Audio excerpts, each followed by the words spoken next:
y'all, welcome back to another Tuesday Tips and Tricks. We are back again this week to show you some more of our containers and give you our wick recommendations. Now this week we don't have an actual collection of jars that we're showing you, but we do have one of our really popular jars. It's one of the most unique jars that we carry. It's got this beautiful hexagon honeycomb pattern on the outside. This is the Libbey 3-wick hexagon jar. It's an 18.2 ounce container, so it holds approximately 13.12 ounces of wax, and it has a 4-inch wide diameter. So if you have a soy container wax, we would recommend using 2 of the Eco 4s.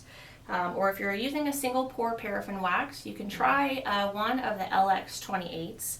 However, usually for a container this wide, we would recommend double wicking. So if you're going to do that with your single pour paraffin, we would recommend using 2 of the LX 18s. This is a really beautiful container, guys. It's been very popular. It's a nice heavy container with a nice heavy bottom. So it's real sturdy. It doesn't tend to break easily or anything like that.